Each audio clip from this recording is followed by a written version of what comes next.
Hello दोस्तों, आप हैं हमारे साथ हमारे YouTube channel target exam only पर। टारगेट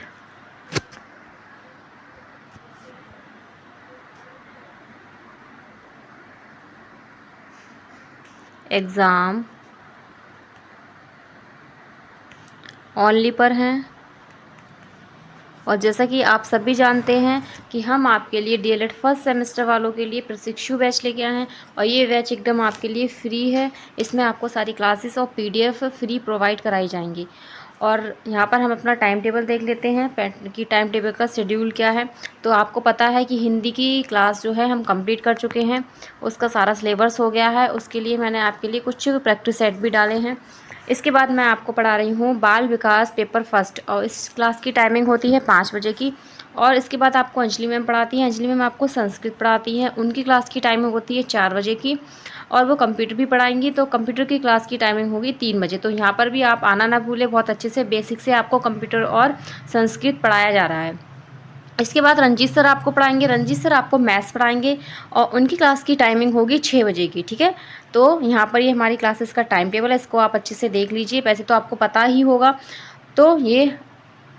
तो हमारे इस यूट्यूब चैनल को टारगेट एग्ज़ाम ओनली को लाइक शेयर एंड सब्सक्राइब कर लीजिए। अपने बेल आइकन को अच्छे से प्रेस कर लीजिए ताकि आपको हमारा नोटिफिकेशन टाइम टू टाइम मिल सके और आप हमारी क्लास में टाइम टू टाइम आ सकें। तो आज हम क्या करने वाले हैं, चलो हम अपनी क्लास स्टार्ट करते हैं। तो पहले यहाँ पर हम देख लेते हैं। जैसे आपको पता है कि यूपी डीएलएड फर्स्ट सेमेस्टर है और मैं आपको सब्जेक्ट जो करा रही हूँ वो है बाल विकास एवं सीखने की प्रक्रिया। इसी को हम एजुकेशन फर्स्ट भी कहते हैं, ईडीओ फर्स्ट कहते हैं। आप सभी इसको इस नाम से जानते होंगे। और ये हमारा प्रथम प्रश्न पत्र है और ये आपको पता ही होगा। इसके लिए हमारे लिए जो है 50 अंक निर्धारित करे गए हैं। इस पेपर में 50 नंबर आपको दिए जाएंगे। ठीक है, और 50 में से जैसी आपकी तैयारी होगी वैसे आपके मार्क्स आएंगे। अब हम चलते हैं, आज हम क्या करने वाले हैं। इससे पहले की क्लास में हमने करा था, कोहलर वर्क किया था। ठीक है, तो कोहलर वर्ग का हमने सिद्धांत किया था। आप मुझे कमेंट बॉक्स में कमेंट करके बताइए कोहलर वर्ग ने अपना जो सिद्धांत दिया था वो किस एनिमल पे किया था, अपना प्रयोग जो किया था वो किसके ऊपर किया था। ठीक है, तो कमेंट बॉक्स में मुझे कमेंट करना ना भूलें। तो चलो हम अपनी स्टार्ट करते हैं क्लास। आज जो हमारा सिद्धांत होगा नया अधिगम का सिद्धांत, वो होगा वाइस्कोस्की वाइस्कोस्की का संज्ञानात्मक विकास का सिद्धांत। वाइस्कोस्की का संज्ञानात्मक विकास का सिद्धांत, इसे हम क्या कहते हैं, जेडपीडी कहते हैं।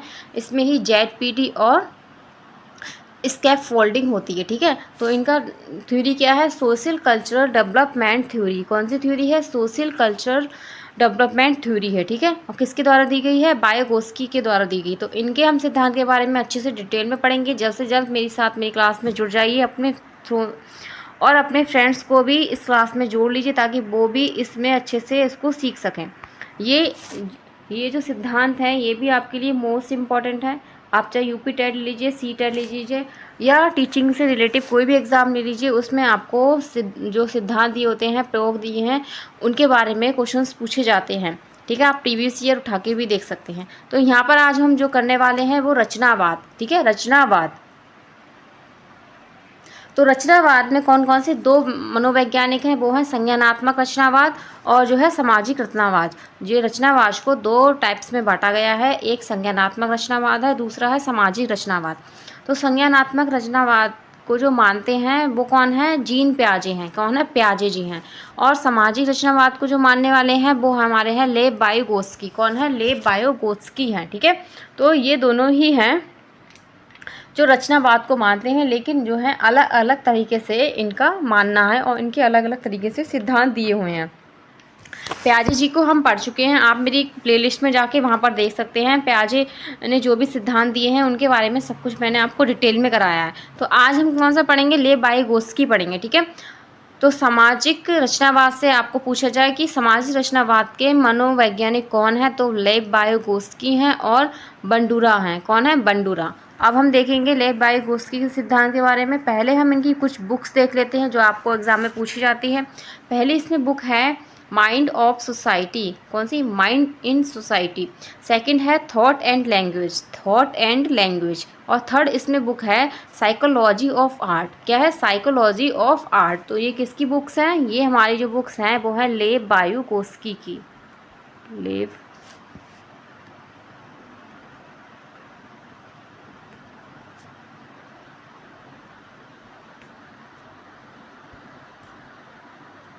वाइगोत्स्की। ठीक है, तो इसको आप याद में रखना, क्योंकि आप 1-2 बार पढ़ेंगे तो इसको आप याद कर लेंगे।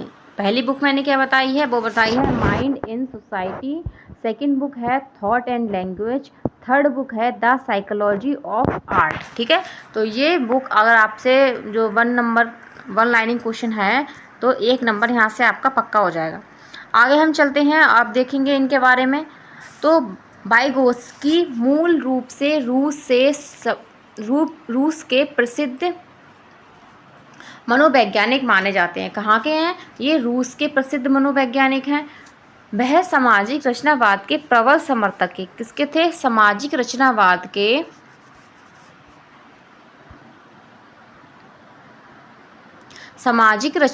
के प्रबल समर्थक थे। ठीक है, अपने अध्ययन के आधार पर वाइगोत्स्की ने सिद्ध किया कि बच्चे में ज्ञान है, विकास उसके समाज व संस्कृति के द्वारा होता है। इनका क्या कहना था? इनका कहना था कि बच्चे के अंदर जो विकास हो रहा है वो समाज और संस्कृति के द्वारा हो रहा है। और प्याजे ने क्या कहा था? तो प्याजे जी ने जो कहा था उनका कहना अलग था। ठीक है, उनका कहना था कि बच्चा जो है वो संज्ञानात्मक विकास से सीखता है। किससे सीखता है? संज्ञानात्मक विकास से सीखता है। ये किसका कहना था? ये प्याजे का कहना था। अपने अध्ययन के आधार पर वाइगोत्स्की ने सिद्ध किया कि बच्चे में ज्ञान है, विकास उसके समाज व संस्कृति के द्वारा होता है। इन्होंने कहा था कि बच्चे में जो विकास होता है वो संस्कृति और उसके समाज के द्वारा होता है। जिस तरीके से वो समाज में रहता है उसी तरीके से उसका विकास होता रहता है और इसी से उसका ऑल ऑफ डेवलपमेंट होता है। लेकिन जो प्याजे थे उन्होंने क्या कहा था? उन्होंने कहा था कि बच्चा जो है रचनावादी है और वो क्या स्वयं सीखता है। ठीक है, स्वयं ही वो सीखता है। लेकिन वाइगोत्स्की ने कहा है नहीं, वो समाज के द्वारा सीखता है। किसके द्वारा सीखता है? समाज के द्वारा सीखता है। आगे देखते हैं, बच्चे अपने समवयस्कों के साथ क्रिया करके जो है सीखते हैं। तो यहाँ पर भी समाज में आ गया कि समाज में बच्चे जिनके साथ रहते हैं, खेलते हैं, उठते बैठते हैं, उनके साथ जो है बच्चा सीखता है।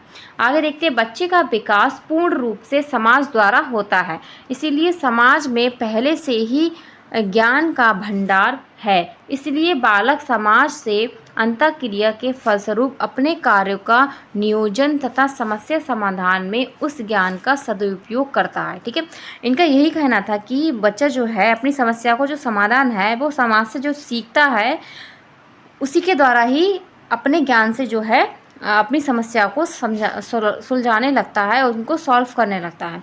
आगे देखते हैं, वाइगोत्स्की ने समाज से अंतःक्रिया के लिए भाषा को बहुत महत्वपूर्ण माना। ये पॉइंट इंपॉर्टेंट है, इसको स्टार लगाइए। ठीक है, कि वाइगोत्स्की ने क्या कहा है कि समाज के अंतःक्रिया के लिए भाषा की बहुत महत्वपूर्ण माना है। इन्होंने भाषा को महत्वपूर्ण माना है। ठीक है, यहाँ पर लेकिन जो है प्याजे हैं उन्होंने जो है भाषा को महत्वपूर्ण नहीं माना है। ठीक है,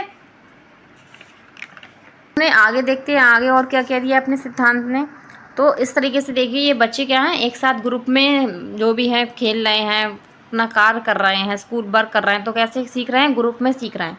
तो इनका यही कहना था कि बच्चे जो हैं अपने सम सहयोगी होते हैं, उनके जो साथ वाले बच्चे होते हैं जिनके साथ वो खेलते हैं, उठते बैठते हैं, उनसे ही बच्चा ज़्यादा सीखता है। तो बस कैसा प्राणी इन्होंने बताया है? बच्चे को सामाजिक प्राणी बताया है और इन्हीं को सामाजिक संज्ञानात्मक का जनक भी कहा जाता है। किसका? सामाजिक संज्ञानात्मक का जनक कहते हैं। तो अब हम आगे चलते हैं और देखेंगे।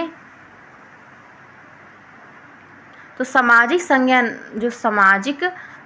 सृजनात्मकता का जनक कैसे होता है कि देखिए, जैसे यहाँ पर बच्चा अपने घर में खेल रहा है, उसके भाई बहन है, 2-3 भाई बहन है, उनके साथ खेलता है, उनसे सीखता है, उनके पेरेंट्स जैसे कर रहे हैं वैसे सीखता है। तो जो बच्चा जो है घर से भी समाज से रिलेटेड होके सीखता है और जो है अपने ज्ञान का विकास करता है, अपने ज्ञान के भंडार में वृद्धि करता है। ठीक है,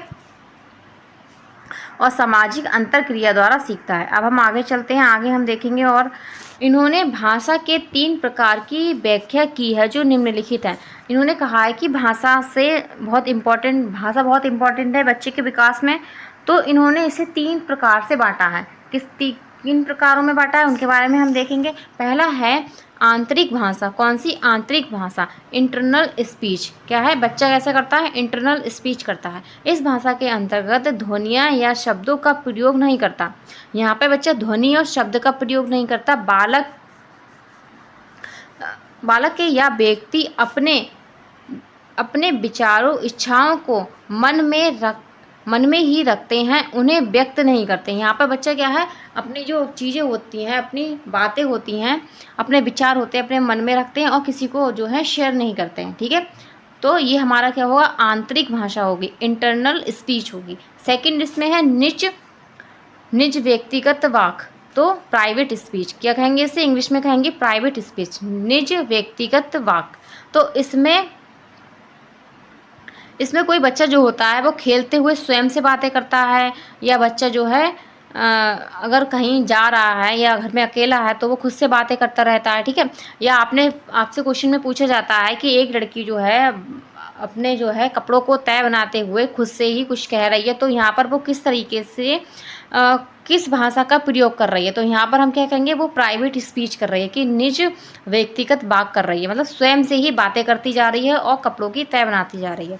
और वाइगोत्स्की ने इसे सबसे महत्वपूर्ण माना है। क्या माना है? इसको बहुत ही महत्वपूर्ण माना है, क्योंकि बताते हैं बात करते हुए कार्य की योजना तथा स्वयं मार्गदर्शन करता है। यहाँ पर बच्चा क्या है? बात अगर स्वयं से कर रहा है, कुछ भी बोल रहा है, तो अपनी योजना वो खुद ही बनाता है अपने कार्य की, और अपना मार्गदर्शन भी यहाँ पर खुद करता है बच्चा। ठीक है, जैसे आपने बच्चों को देखा होगा कि कोई बेकार सा फ़ोन ले लेंगे तो उसको कान पे लगा के जो है बात करते रहेंगे खुद से ही, कि कुछ भी बोलते रहते हैं। जैसे देखिए यहाँ पर ये बच्ची जो बात कर रही है, ठीक है, तो ये क्या कर रही है? ये कर रही है, स्वयं से बात कर रही है। तो ये किस एज में बच्चा करता है? ये बच्चा करता है 3+ वर्ष की जो है आयु में, ऐसा बच्चा करता है। या 3 साल का बच्चा होता है तो ये ऐसा करता है, बच्चा जो है खुद से बोलता है, खुद से बातें करता है। ठीक है, और जो है ये और आंतरिक वाक जो होता है, ये होता है 7+ कर लेता है बच्चा, एज 7+ की एज कर लेता है। ठीक है, तब यहाँ पर उसके अंदर आंतरिक भाषा जो है आ जाती है। ठीक है, वो खुद को दिशा देने के लिए जो है बातें करता है, अपने मन में ही अपनी बातों को रखता है, किसी से व्यक्त नहीं करता। तो यहाँ पर आप अच्छे से समझ गए होंगे कि इंटरनल स्पीच क्या है और प्राइवेट स्पीच क्या है। अब हम और देखते हैं, और इन्होंने अब हम आगे देखते हैं, और नेक्स्ट दूसरी भाषा कौन सी बताइए इन्होंने? तो यहाँ पर थर्ड है वह भाषा या सामाजिक भाषा, सोशल लैंग्वेज। कौन सी लैंग्वेज? Social language. जब बालक की अभिव्यक्ति अपनी इच्छाओं, विचारों तथा भावनाओं को दूसरों के साथ शब्दों के माध्यम से व्यक्त करता है तो उसे वह या सामाजिक भाषा कहते हैं। जब हम अपने विचारों को, अपनी भावनाओं को दूसरे के सामने प्रस्तुत करते हैं या दूसरों को शेयर करते हैं, तो यहाँ पर हमारी क्या होती है? सामाजिक भाषा होती है। ठीक है, सोशल लैंग्वेज कहलाती है। वाइगोत्स्की ने अनेक बच्चों के ऊपर प्रयोग किए। इसके आधार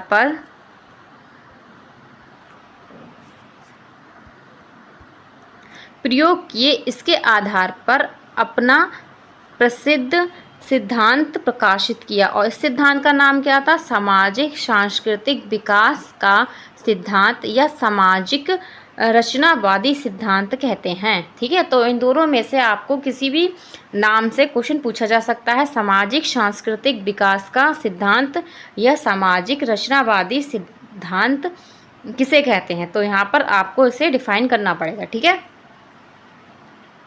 तो मैंने आपको बता ही दिया, ये रूसी वैज्ञानिक थे, रूसी मनोवैज्ञानिक थे और रचनावादी थे। ठीक है, और इन्होंने क्या भाषा को महत्व बता दी है, और इन्होंने क्या कहा है कि बच्चा जो है समाज के द्वारा सीखता है, ग्रुप लर्निंग द्वारा सीखता है। ठीक है, और इसके लिए एज इन्होंने सोशल भाषा के लिए एज क्या रखी है? तो सोशल भाषा के लिए जो एज रखी गई है वो है 2 वर्ष का जब बच्चा होता है तो यहाँ पर जो है वो क्या करता है? सोशल लैंग्वेज करता है। ठीक है, दुनिया से बात करना शुरू करता है, लोगों से बात करता है, अपनी भावनाओं को, अपने विचारों को प्रकट करता है। अब हम आगे चलते हैं, आगे देखेंगे।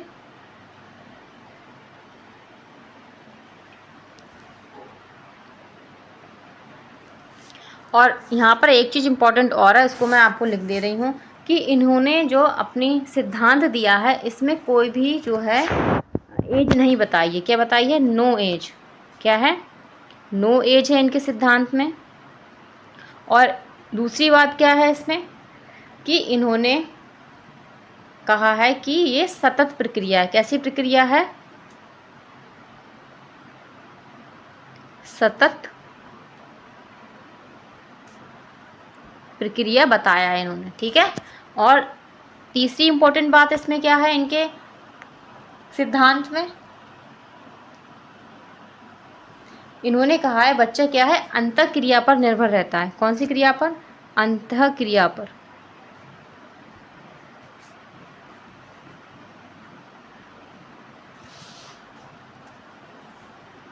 पर निर्भर रहता है।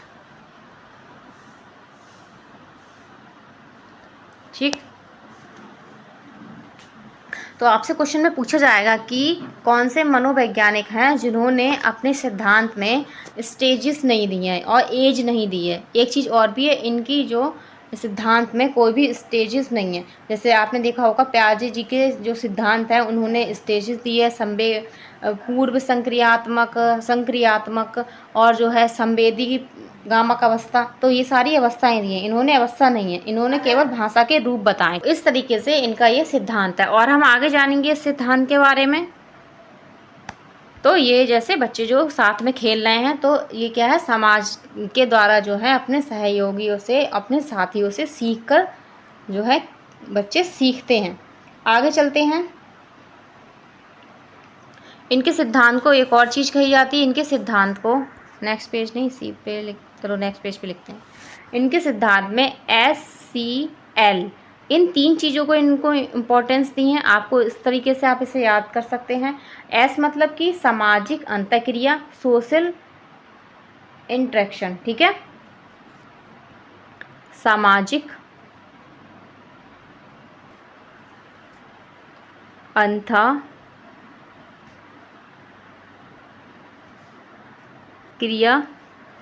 और S का मतलब सांस्कृतिक,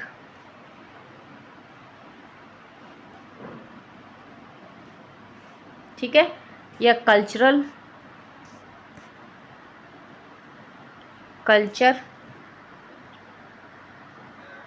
ठीक है। और L में भाषा, लैंग्वेज, ठीक है, क्या है, लैंग्वेज।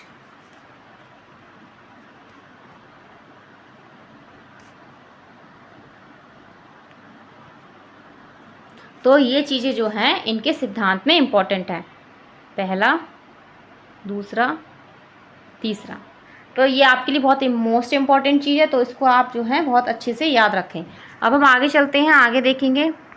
इसके बाद देखेंगे वाइगोत्स्की ने अपने इस सिद्धांत में कुछ महत्वपूर्ण जो है संप्रत्य कॉन्सेप्ट का प्रयोग किया है। उन कॉन्सेप्ट को जानेंगे कि कौन कौन से कॉन्सेप्ट्स हैं, ठीक है। इसमें पहला देखते हैं, पहला कॉन्सेप्ट उन्होंने क्या दिया है।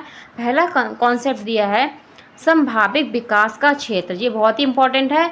ZPD क्या है, ZPD, इसी को हम क्या कहते हैं, इसी हम बोलते हैं समीपस्थ या निकट विकास का क्षेत्र भी इसे कहा जाता है, ठीक है। तो जानेंगे क्या है। जब कोई बालक किसी अधिगम को स्वयं करता है, जब कोई बालक किसी अधिगम को स्वयं करता है, फिर समस्या होने पर किसी प्रशिक्षित व्यक्ति की मदद से अपने मानसिक क्षमताओं का अधिक से अधिक प्रयोग करता है।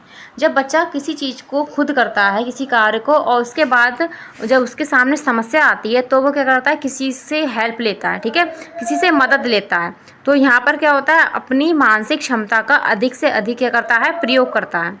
दूसरे शब्दों में हम देख सकते हैं कि बालक जो कर रहा है और करने की क्षमता रखता है के बीच में अंतर को ZPD कहते हैं, ठीक है। जो कर सकता है और जो करने की क्षमता रखता है, ठीक है, उसके बीच में जो अंतर होता है, इसी को हम क्या कहते हैं, ZPD कहते हैं। अब इसको हम थोड़ा चित्र के द्वारा समझेंगे कि ZPD है क्या। तो ये क्या है, ZPD है। तो इसी को हम क्या बोलते हैं, समीपस्थ विकास का क्षेत्र, ठीक है, zone of proximal development, zone of proximal development, ठीक है, इंग्लिश में से ये कहेंगे और हिंदी में से समीपस्थ विकास का क्षेत्र कहेंगे या संभावित विकास का क्षेत्र कहेंगे या निकट विकास का क्षेत्र कहेंगे। तो इसमें बच्चा जो किस तरीके से करता है, उत्तर अधिगम स्तर, जो पहले उसका अधिगम स्तर होता है, जैसे मतलब किसी चीज़ को हमने देखा स्वयं करने की कोशिश करता है, ठीक है। उसके बाद क्या करता है, वहाँ पर वो सहायता लेता है। जब उसको समझ में नहीं आता तो क्या करेगा, सहायता लेगा। उसके बाद वो क्या करेगा, फिर उस चीज़ को वो स्वयं ही कर लेगा, ठीक है। यहाँ तक बच्चा बिना किसी की सहायता से पहुँच सकता है, ठीक है। फिर उसमें प्री लेवल ऑफ लर्निंग हो जाएगी, क्या हो जाएगी, प्री लेवल ऑफ लर्निंग हो जाएगी, पूर्व अधिगम स्तर आ जाएगा। तो यहाँ पर इस तरीके से जो है बच्चा सीखता है। इसको हम और तरीके से सीख सकते हैं। तो ये है, ठीक है। इसको आप समझिए, ये स्वयं बच्चा सीख रहा है, ठीक है। तो यहाँ पर जब कोई कार्य को नहीं कर पाता है, ठीक है, मान लो उसको नहीं आ रहा है कार्य, ठीक है, नहीं आता, उसके बाद वो क्या करेगा, यहाँ पर क्या लेगा, मदद लेगा, किसी की, अपने भाई बहन की, किसकी, किसी प्रशिक्षित व्यक्ति की क्या करेगा, मदद लेगा, ठीक है। तो वो मदद कुछ भी हो सकती है। उसके बाद क्या होगा, इस मदद के बाद बच्चा जो है स्वयं ही कर लेगा, मतलब कि उस कार्य को खुद से करने लगेगा, ठीक है। तो मदद देने वाला कौन क्या कहलाता है, जो मदद करता है, मदद देने वाला, यहाँ पर क्या कहलाया जाएगा, मदद देने वाला कहलाया जाएगा MKD। MKD का मतलब क्या है, मोर लैंग्वेज अदर, ठीक है। MKD का मतलब होगा मोर नॉलेज अदर, मतलब किसी और की हम जब नॉलेज लेते हैं, ठीक है, अपना बेस्ट करने के लिए, वहीं उसी को हम MKD कहते हैं, सही है। उम्मीद है आप अच्छे से इसको समझ गए होंगे। इससे बच्चा कैसे सीखता है, सहयोग करके सीखता है, ठीक है, और सबके साथ में सीखता है, और मदद से सीखता है, सहपाठी अधिगम द्वारा सीखता है, और परस्पर शिक्षण द्वारा सीखता है। यहाँ पर बच्चा कैसे सीखता है, यहाँ पर बच्चा जो सीख रहा है वो कैसे सीखता है, सहयोग करके सीखता है, सहयोग करके सीखता है,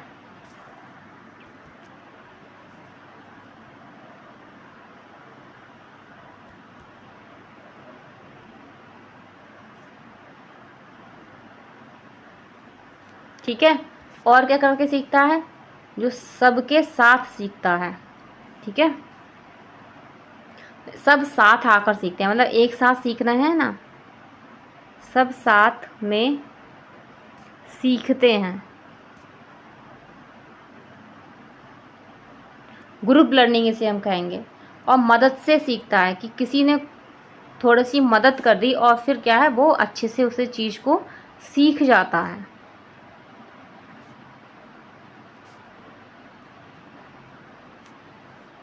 और अगला क्या होगा, सहपाठी द्वारा सीखता है,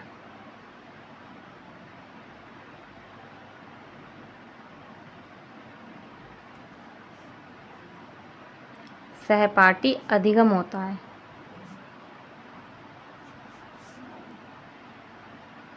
जब बच्चा एक दूसरे के साथ सीखता है उसी को क्या कहते हैं, सहपाठी अधिगम कहते हैं, सहपाठी अधिगम या परस्पर शिक्षण। तो यहाँ पर आप इसको समझ गए होंगे कि ZPD क्या होती है। किसी चीज़ को हम जब नहीं कर पाते हैं तो हम पीछे से किसी की मदद लेते हैं, उसी को क्या कहते हैं, ZPD कहते हैं, ठीक है। बीच के डिफरेंस जो होता है क्या होता है, ZPD होता है। तो ZPD क्या होता है, गतिशीलता, ये हमारे कार्य को क्या देती है, गतिशीलता देती है। ZPD क्या देती है हमारे कार्य को, ZPD हमारे कार्य को क्या दे रही है, गतिशीलता दे रही है।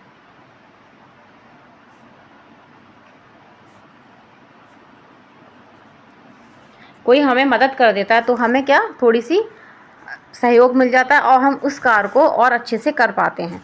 अब हम आगे देखेंगे, इसके बाद देखेंगे पाड़, मचान, ढांचा या निर्माण, ठीक है। स्कैफ फोल्डिंग, क्या बोलेंगे, स्कैफ फोल्डिंग। यही हमारी क्या होती है, मदद होती है, किसी बच्चे को बता देना कुछ चीज़ को। और ये कैसी मदद होगी, अस्थायी मदद होगी। कैसी मदद होगी, अस्थायी मदद होगी। ठीक है, तो इसके बारे में जानेंगे। बालक की अधिगम समस्या के समाधान के लिए अस्थायी मदद प्रदान की जाने वाली सहायता क्या कहलाती है, ढांचा निर्माण या स्कैफोल्डिंग कहलाता है। ठीक है, इसी को हम स्कैफोल्डिंग, ढांचा या पाड़ कहते हैं। ठीक है, आगे देखेंगे। यह सहायता किसी अनुभवी शिक्षक, अभिभावक, भाई बहन आदि के द्वारा दी जा सकती है। इसमें किसी व्यक्ति की उम्र में बड़ा होना आवश्यक नहीं है। इसमें ये मायने नहीं रखता है कि बच्चा की कोई भी व्यक्ति बड़ा है उम्र से या कैसा है, केवल वो मदद कर रहा है, वही क्या होगा, स्कैफ फोल्डिंग कहलाएगा। आगे देखते हैं। जैसे हम इसके द्वारा देखेंगे, जैसे हम पहले साइकिल नहीं चला पाते तो हम पीछे से जो है, हमें जो हमारे पेरेंट्स जो हैं हमें पकड़ के सिखाते हैं। ठीक है, फिर एक टाइम ऐसा आता है कि हम खुद से साइकिल चलाना सीख जाते हैं, तो यहाँ पर हमें किसी की मदद की ज़रूरत नहीं होती है। ठीक है, तो यही क्या है, स्कैफ फोल्डिंग है, यही ZPD है। ठीक है, यहाँ पे जो मदद दी जा रही है, संभावित विकास का क्षेत्र इसे हम कहते हैं। तो यही क्या होगी, हमारी स्कैफ फोल्डिंग कहलाएंगी। अब हम आगे देखते हैं इसके सिद्धांत के बारे में। इसके बाद इसमें दिया है ज़्यादा ज्ञानी दूसरा, तो मोर नॉलेज अदर्स, इसी को मैंने बताया था MKO। ठीक है, MKO, मदद देने वाला। तो बच्चों को सहायता प्रदान करने वाले व्यक्ति को क्या कहते हैं, MKO कहलाते हैं। ये व्यक्ति किसी विशेष क्षेत्र में ज़्यादा योगदान या अनुभव रखते हैं। जैसे किसी को बहुत सारी नॉलेज होती है, तो हम उससे कुछ पूछते हैं तो वो हमारे लिए क्या कहलाएगा, MKO कहलाएगा, मोर नॉलेज अदर्स कहलाएगा। ठीक है, अगला फोर्थ इसमें पॉइंट है। फोर्थ पॉइंट जो है वो दिया है आंतरीकरण। ठीक है, आंतरीकरण, जब बालक अपने अभिभावकों से अनेक व्यवहारिक योग्यताओं को मस्तिष्क में सुरक्षित रख लेता है, उसी को आंतरिक कारण कहते हैं। ठीक है, ज्ञान पीढ़ी दर पीढ़ी चलता है। ज्ञान कैसा होता है, एक पीढ़ी से दूसरी पीढ़ी तक चलता रहता है। तो इससे क्या होगा, हमारे जो अभिभावक हैं हमें उनसे ज़्यादा नॉलेज हो जाती है। तो यही क्या कहलाता है, यही कहलाता है आंतरिक कारण कहलाया जाता है। ठीक है, अब हम आगे चलते हैं। इसके बाद हम देखेंगे अब हम आगे चलते हैं, आगे हम कुछ और बातें जानेंगे इनके सिद्धांत के बारे में। तो अब हम देखेंगे पियाजे और लेव वाइगोत्स्की के जो सिद्धांत है उसमें अंतर क्या है। तो ये आपको पूछा जाता है, इन दोनों का अंतर बहुत ही इंपॉर्टेंट है। तो यहाँ पर पहला इसमें दिया है, जो पियाजे थे वो स्विस के मनोवैज्ञानिक थे। ठीक है, स्विस मतलब स्विट्जरलैंड के थे, और लेव वाइगोत्स्की कहाँ के थे, रूसी मनोवैज्ञानिक थे। ठीक है, और सेकंड इसमें है संज्ञानात्मक रचनावाद के प्रबल समर्थक थे। ये कौन से, पियाजे जो थे वो संज्ञानात्मक रचनावाद के प्रबल समर्थक थे, जबकि लेव वाइगोत्स्की थे वो सामाजिक रचनावाद के समर्थक थे। ठीक है, जैसे कि ये मैंने अभी आपको ऊपर बताया ही था। अब हम आगे चलते हैं।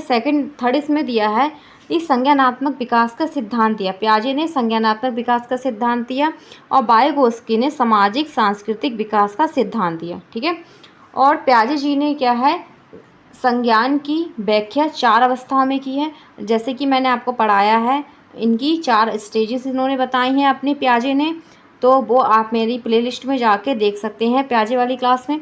और लेव वाइगोत्स्की ने जो है ZPD और स्कैफोल्डिंग बताई है, इन्होंने स्टेजेस नहीं बताई हैं, इन्होंने केवल जो है ZPD और स्कैफोल्डिंग बताई है अपने सिद्धांत में। फिफ्थ इसमें है अंतर कि विकास पहले और अधिगम बाद में होता है। पियाजे का कहना था कि विकास पहले होता है बच्चे का, बाद में वह क्या है, अधिगम करता है। ठीक है, बाद में उसके अंदर जो है लर्निंग होती है। लेकिन वाइगोत्स्की ने क्या कहा है, वाइगोत्स्की ने कहा है पहले अधिगम होता है फिर विकास होता है। ठीक है, तो दोनों ही एक दूसरे का उल्टा कह रहे हैं यहाँ पर। अब हम आगे चलते हैं। यहाँ पर हम ये नहीं कहेंगे कि ये दोनों एक दूसरे के विरोधी थे, लेकिन यहाँ पर ये चीज़ें जो हैं इनके सिद्धांत में डिफरेंस, अंतर पूछा जाता है। इसमें है अंतःक्रिया वाक्य। ठीक है, तो पियाजे के द्वारा जो वाइगोत्स्की ने निजवाच कहा है कि बच्चा जो है इस प्राइवेट स्पीच करता है, उसी के लिए पियाजे ने आत्म केंद्रित वाक्य कहा है। कैसी? आत्म केंद्रित, ईगो सेंट्रेड बताया है उसको, ठीक है। 7th में जो अंतर है वो है भाषा समय के अनुरूप सीखता है। पियाजे ने कहा है बच्चा भाषा जो है समय के अनुरूप सीख जाता है, लेकिन वाइगोत्स्की ने क्या कहा है? भाषा को अधिक महत्व देना। इन्होंने भाषा को अधिक महत्व दिया है और जिसके लिए इन्होंने 3 स्तर भी बताए हैं, उसको भी हमने जाना। SCL जाना, सामाजिक और सांस्कृतिक और भाषा, ठीक है। अब अगला इसमें डिफरेंस देखते हैं। 8 नंबर है कि बालक अपने ज्ञान का सृजन स्वयं करता है। पियाजे के द्वारा कहा गया है कि बच्चा अपने ज्ञान का स्वयं सृजन करता है, स्वयं ही क्या होता है? निर्माता होता है बच्चा अपना, ठीक है। इन्होंने बच्चे को नन्हा वैज्ञानिक भी बोला है। आपसे क्वेश्चन में पूछा जाएगा कि बच्चे को नन्हा वैज्ञानिक किस मनोवैज्ञानिक ने कहा है? तो किसने कहा है? पियाजे जी ने कहा है। 8 इसमें जो अंतर होगा, वाइगोत्स्की क्या कहते हैं इसके? वो कहते हैं अंतःक्रिया द्वारा मस्तिष्क का विकास होता है। मतलब कि वाइगोत्स्की का कहना है कि अंतःक्रिया जब बच्चा करता है तो उसके मस्तिष्क का विकास होता है। 9 नंबर है इसमें कि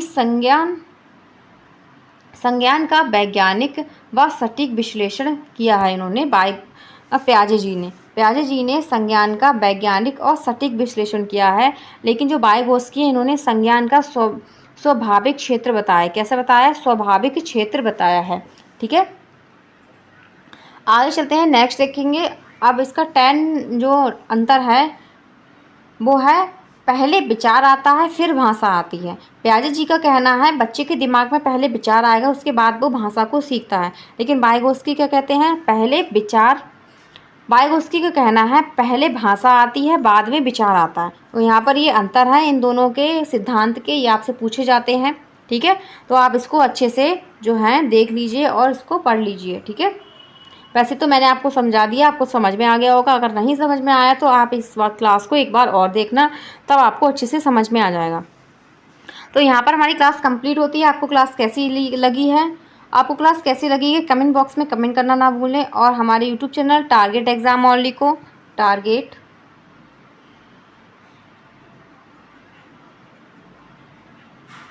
एग्जाम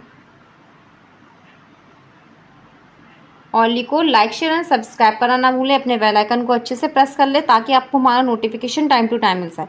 और ऐसे ही आप हमारे साथ हमारी क्लासों से जुड़े रहिए। आप कमेंट बॉक्स में कमेंट जरूर कीजिए करिए, ताकि जो है हमें एक मोटिवेशन मिलेगा और हम अपनी नेक्स्ट क्लास में अपनी और अच्छी एनर्जी के साथ आपके सामने जो है क्लास में होंगे, ठीक है। तो क्लास कैसी लगी है लाइक भी करना और शेयर भी करना और कमेंट बॉक्स में कमेंट भी करना। ओके, हम नेक्स्ट क्लास में कल मिलेंगे। धन्यवाद।